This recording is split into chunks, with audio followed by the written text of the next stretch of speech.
कितना लेट हो गई, अभी तक बहू आई नहीं है। सॉरी माँ जी। आज मुझे फिर से ऑफिस से घर आने में लेट हो गई। मेरे ऑफिस में नया बॉस आया है माँ जी। वो पता नहीं इधर कुछ दिनों से माँ जी, छुट्टी होने से 15-20 मिनट पहले माँ जी वो ऑफिस में मीटिंग रख लेता है। उसी के कारण मेरी रोज बस छूट जा रही है। सॉरी माँ जी। मैं अभी बाथरूम से हाथ पैर धोकर आती हूँ, आप आराम से बैठिए, बाकी का काम मैं कर लेती हूँ। अरे बहू, तुम अपना सफाई पेश क्यों कर रही है? क्या मुझे नहीं पता है कि ऑफिस में क्या क्या होती है?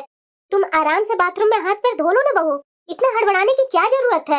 आराम से निकल कर थोड़ा कुछ समय रेस्ट कर लो। मैं चाय बना ही दी हूँ, नाश्ता निकाल कर ला रही हूँ।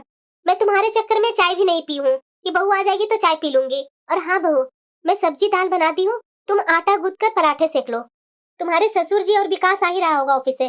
जा जल्दी फ्रेश होकर के आ जा बाहर। ठीक है माँ जी। ये बहू भी है ना, जॉब करती है और डरते रहती है कि घर का काम सास कर रही है। अरे टाइम मुझे मिलता है तो मैं कर देती हूँ। वैसे भी मेरा कौन सा भी बुढ़ापा आ गया है, बुढ़ापा आएगा उस समय देखा जाएगा।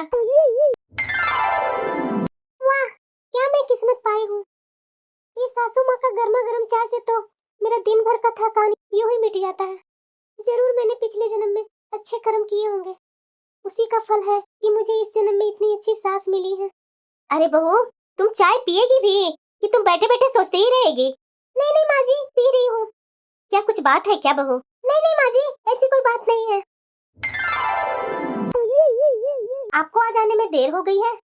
ऑफिस से सीधे घर आने से पहले कहीं और गए थे क्या आप?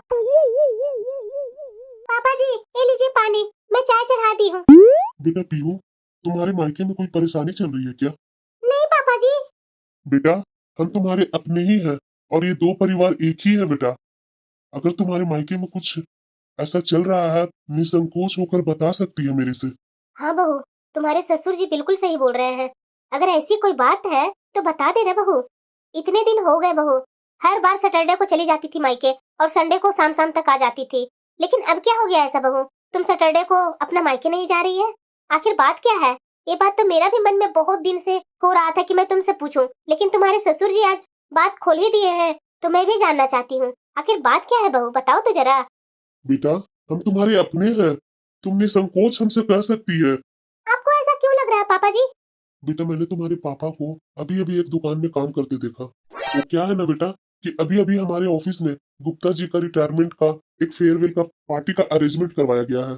उन्होंने इतनी अच्छी हमारे ऑफिस में अपनी सेवा दी और वो हमारे शुभचिंतक भी थे बेटा।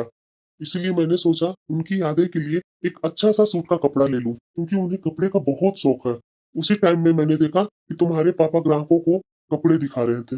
फिर किसी बात पर दुकान के मालिक ने तुम्हारे पापा पर जोर से चिल्लाना शुरू कर दिया। मैं दुकान के किनारे पर ही खड़ा था बेटा, और तुम्हारे पापा को मैं देख भी लिया। मुझे उनकी सेल्समैन की नौकरी करते हुए कोई दिक्कत नहीं है, लेकिन बेटा, लेकिन तुम्हारे पापा मुझे देखकर शर्मिंदा ना हो जाए, उसी कारणवश मैंने कुछ खरीदा भी नहीं और सीधा मैं घर आ गया, ताकि उन्हें पता न चले कि मैंने उन्हें देख लिया है। पर बेटा, तुम्हारे पापा का तो अच्छी खासी कंपनी में जॉब थी ना? हाँ पापा जी, मेरे पापा को अच्छी कंपनी में अच्छी खासी जॉब थी। पर पापा जी, मेरे पापा का 3 महीने पहले ही नौकरी चली गई, क्योंकि पापा के ऑफिस में नया बॉस आया था। वो पापा को हमेशा हिसाब में कुछ गड़बड़ी करने के लिए बोलता था, ताकि पैसों के हेरा फेरी में उन्हें कुछ फायदा हो। लेकिन मेरे पापा ने ईमानदारी से समझौता करने से साफ मना कर दिया, और वो अपने बॉस के इरादों को सबको बताना चाहते थे। इससे पहले पापा को बॉस ने झूठा इल्जाम लगाकर नौकरी से ही निकाल दिया। उन्हें मेरी और बहन की शादी में लिए हुए कर्जे को भी चुकाना था। माँ के इलाज में भी बहुत पैसे की जरूरत पड़ती है। पूरे 2 महीने पापा जी, मेरे पापा नौकरी ढूंढने की बहुत कोशिश की, लेकिन उन्हें उम्र की वजह से निराशा ही हाथ लगा। लेकिन उनके दोस्त ने एक दुकान में सेल्समैन की नौकरी दिलवा दी। वही पापा मजबूरी में ये सब काम कर रहे हैं पापा जी। उन्होंने मेरी भी मदद लेने से मना कर दिया। पर बहू, तुम्हें समझाना चाहिए था ना? नहीं पापा जी, उन्होंने बोला कि बेटा तुम शादीशुदा हो, तुमसे मैं आर्थिक मदद मैं नहीं ले सकता हूँ। अरे बहू, इसमें रोने की क्या बात है? तुम्हारे पापा ईमानदारी का काम कर रहे हैं, मुझे तो उनकी ईमानदारी पर गर्व है बहू। चुप हो जा बहू। हाँ बहू, चुप हो जा अब। पता नहीं है बहू, कितने दिनों से बात को लेकर के अंदर ही अंदर घुटे जा रही थी। मैं कितनी बार इसे पूछने की कोशिश की, लेकिन इसने मुझे आज तक नहीं बताया। पर अब तुम टेंशन मत ले बहू, ये रविवार जो आ रहा है ना, इस रविवार को तुम्हारे मम्मी और पापा से हम लोग मिलने जाएंगे। अपनी मम्मी से बोलकर मेरे लिए राजमा और चावल बनवा लेना, क्योंकि मुझे तुम्हारी मम्मी का राजमा और चावल बहुत पसंद आते हैं बहू। बहन जी, आपके छोले चावल का तो जवाब ही नहीं है। मैं स्पेशल बहन जी यही राजमा और चावल के लिए मैं आई हूँ। अरे नहीं नहीं बहन जी, आप तो मेरा फालतू का ही इतना बड़ाई कर दे रहे हैं। ऐसा मैं कुछ खास नहीं बनाती हूँ बहन जी। नहीं बहन जी, राजमा चावल तो आप बहुत ही अच्छा बनाते हैं। मुझे अगर डेली मिले ना खाने के लिए तो मैं डेली डेली ये राजमा चावल के लिए दौड़ी दौड़ी आपके पास आ जाऊंगी। भाई साहब, आपने तो हमें बिल्कुल पराया ही कर दिया। इतनी बड़ी समस्या में आप घिरे रहे, लेकिन एक बार भी आपने बताया नहीं मुझसे कि मेरे साथ एक प्रॉब्लम हो गई है। अब हम एक परिवार हैं भाई साहब।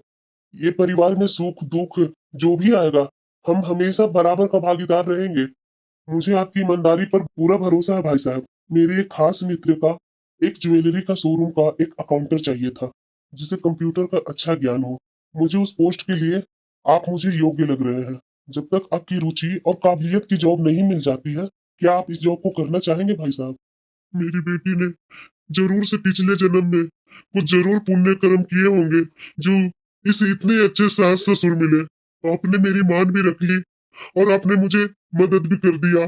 मुझे आपका दोस्त के यहाँ काम करना मंजूर है। आपको मुझे धन्यवाद करना और एहसान मानना जरूरत नहीं है भाई जी, क्योंकि एहसानमंद तो हम आपके हैं, क्योंकि आपने मुझे इतनी संस्कारी समझदार बेटी जो दी है।